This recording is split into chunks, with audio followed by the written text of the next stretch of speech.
Tak ja teda idem z dola. Mám pre vás príbeh. A je to príbeh muža menom Ján. Tak idem na to. Bratislavská pôrodnica, práve bombardujú prístav. Mama má strach, zakrýva svoje dieťa vlastným telom. O pár hodín sa už trmácajú s konvojom evakuované nemocnice niekam na stredné Slovensko. Aké je to byť bábätkom na hrane vyhľadovania, lebo mama stratí mlieko pre stres? Aké je to vyrastať v 50. rokoch na Slovensku? Cítil strach, keď otca zobrali tajný? Aké mal spomienky na dom, na záhradu v Ružomberku, na sady, na rieku, na bitky s chalanmi zo susedných štvrtí, kto už býva do nemoty detským spôsobom prehrávali traumu vpísanú nedávnou vojnou a aktuálnou totalitou do neurónových sietí rodičov. A doma rodičia, ktorí sa mali naozaj radí. Bol tam taký hrmotný, veľký, láskavý tato, ryšavá mama s očami, aké mal on sám. Taká mama, ktorá sa nikam neponáhla, vie sa smiať hlbokým hlasom, keď pofajčieva so segrami v kuchyni. A výlety na Smrekovicu, knižky, lyžovačky, opojný pocit víťazstiev na atletických pretekoch, spievanie All Saints Marching In s kolmolenou angličtinou, historky zo strednej školy, samé jednotky, srandičky so sestrou. Potom príchod na štúdia rovno na Karlovú univerzitu do Prahy, sú 60. roky. A musela to byť kozmický skok z toho Ružomberka, opojný kontrast exaktného štúdia matematiky a divokosti študentského života. A v jednom momente v Jánovom živote niekto stlačil gombík. A spojilo sa niečo z jeho vnútra, niečo také zapuzdrené, čakajúce ako potenciál, s pilulkami, ktoré mu ponúkali spolužiaci, keď sa nevládal v noci učiť. A potom si ich aj už sám vyhľadával, pretože to všetko chcel stíhať. A niekto v jeho útrobách stlačil ten gombík a spustil chemickú reakciu, ktorá vzala so sebou celé jeho telo, celý mozog a časť duše. A Ján sa prepadol do cudzej reality. Zasekával sa v takej jak chladnej hyperborickej komore medzi dvoma svetmi, hlbšie a hlbšie do psychózy. Jeho démoni začali jačať a neprestali celé 10 ročia. Vír sa zrýchloval, bral ho so sebou a bral so sebou aj jeho blízkych. Kto vie, aké to bolo prebývať v psychiatrických liečebniach Slovenska v 70. rokoch s antipsychotikami prvej generácie, ktorých vedľajšie účinky si dnes už ani nevieme predstaviť? Kto vie, ako ja narábal s bolesťou? Kto vie, ako sa mu darili pokusy aspoň trochu otupiť alkoholom? Kto vie, čo cítil, keď zavnímal, že mu odchádza schopnosť sa vyjadrovať a že jeho tvár sa v zrkadle mení a nemá nad tým žiadnu kontrolu?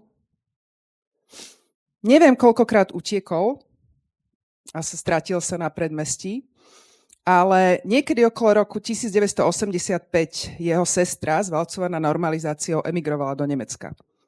To už je len otec priputaný na lôžko po mozgovej mŕtvici.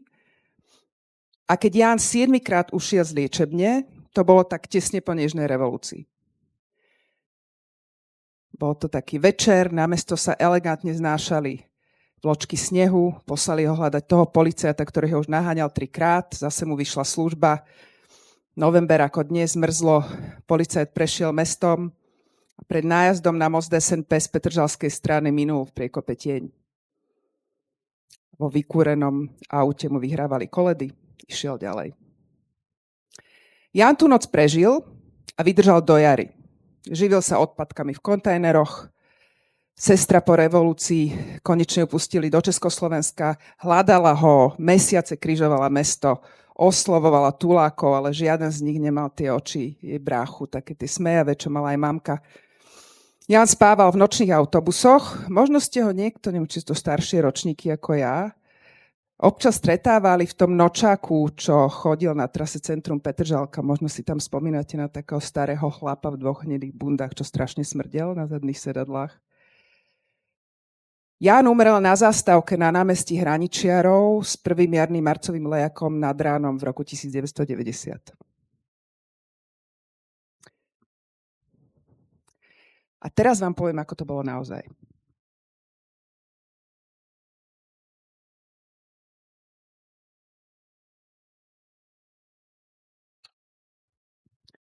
Na to sa musím vrátiť do roku 1980. V skutočnosti to bolo úplne inak a to takto. Ján žil v 70. a 80. rokoch s otcom a tetou v útulnom byte v mestečku na západnom Slovensku. Jeho hospitalizácie boli mimoriadne dlhé a ťažké. Neuroleptika stále prinášali devastujúce vedľajšie účinky. Spoločnosť bola rovnako krutá a odsudzujúca a jeho démoni ďalej škriekali a jeho bolesť sa niekedy naozaj nedala zniesť. Ale rozdiel bol v tom, že mal svojich ľudí. Mal otca, sestru, tetu strýka a synovca a netier. Takže okrem bolesti tam bola aj sieť. A s ňou prežil. Vtipkovanie pri ohrade s pávmi s deťmi. Sestra a otec, ktorí neúnavne vláčia do liečebne tašky plné cigaret, keksikov a ovocia. Tie tašky museli byť nepriehľadné, aby spolupacienti nedránkali cigarety. Držanie prskavky v prstoch, roztrasených od liekov a celkom žltých od tabaku. Ale boli Vianoce, bol doma, izba bola plná ľudí a jedlo bolo fakt výborné. Skrývanie liekov, predákovanie sa celaskonom, rozhovory s obsom, prechádzky okolo domu, krádeže peňazí, úteky za alkoholom, dramatické hľadanie po sídlisku a také tie zablatené návraty, keď deti pozorovali, že čierny humor tých dospelých len tak tesne vyvažuje zúfalstvo. Dlhé slnečné popoludnia v kúpeľnom parku, pstruhy s tymiánom, čajky na rieke, bizarné bonmoty o spolupacientoch, čo spúšťali záchvaty smiechu, alebo úzkostné ticho podľa toho, kto zo širšej rodiny práve sedel vo biváku. Tieň hanby, keď susedka prešla na druhú stranu ulice a my sme to videli. Srandovná pesnička v aute, vždy keď na ceste naspäť do zariadenia sme míňali beckou. Ján umrel v spánku po kardiologickom ochorení vo veku 74 rokov. Písal sa rok 2016 a jeho fotografia je na rodinnej poličke každej dušičky. Tak, drahý Janko, ako dieťa som sa ťa naozaj bála, ale potom som videla, že s mamou to máte spolu celkom fajn a začala som zachytávať takú iskru v tvojom oku, niekde na zadnej sietnici a nečakaný humor, čo si tam hovoril, tie svoje srandy v obývačke u našich. Také prekvapivé komentáre si mal, také presné a elegantné, čiže tak leteli z útrob tej tvojej psychotickej jaskyne a pre mňa boli dôkazom, že život beží. Občas sme sa rozprávali, tie rozhovory trvali obvykle krátko, pri nich ty si zvykol zadrímať, ja som hovorila ďalej, ale často sme sa smiali. Teda ja som sa smiala a ty sa tak ako v nečakaných okamihoch tak zľahka usmial. Normálne by si ľudia povedali, že aký stratený a nenaplnený život si mal.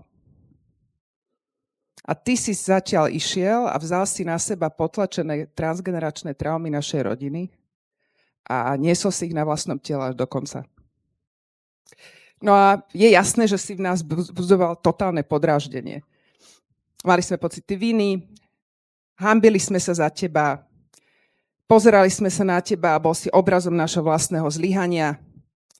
Báli sme sa ťa, lebo si bol neznámo, bol si úplne nevyspytateľný. Svojich opatrovníkov si vyčerpával, doháňal do zúfalstva a spôsoboval si naozaj veľa problémov. A áno, bol si na príťaž. Ale mňa tvoju netier, keďže som bola ušetrená od dospeláckej zodpovednosti vybavovania zariadení, nekonečných ciest autom a tých výčitiek svedomia, čo sú jak zárazy nožom do vnútornosti, čo mala moja mama, mňa si niečo naučil. A neboli to žiadne maličkosti, tak teraz vám poviem, že čo ma Janko naučil. Ako prijať inakosť? Ako pochopiť, že nie je jedna realita, ale viacero? Že v čudných veciach je naozajstný život? Ako vtipkovať v ťažkých časoch? A ako diskutovať s vlastnými démonmi? Takže si nám neostal nič dlžný. Prinútil si nás tak trochu citlivieť a odpútať sa od strachu, že nás spoločnosť vylúči, keď budeme chodiť na prechádzky s bláznom predným vchodom. Takže si nás naučil také tej troche vnútornej slobody. No a vďaka tebe tu teraz stojím a rozprávam tvoj príbeh na noci vonku občianskeho združenia Vagus, ktorý sa takto mohol stať, lebo si neumrel mladý a bezdomová na zastávke na námestí Hraničiarov v roku 1990. A to sa mohlo stať preto, lebo okrem bolesti si tam mal aj sieť.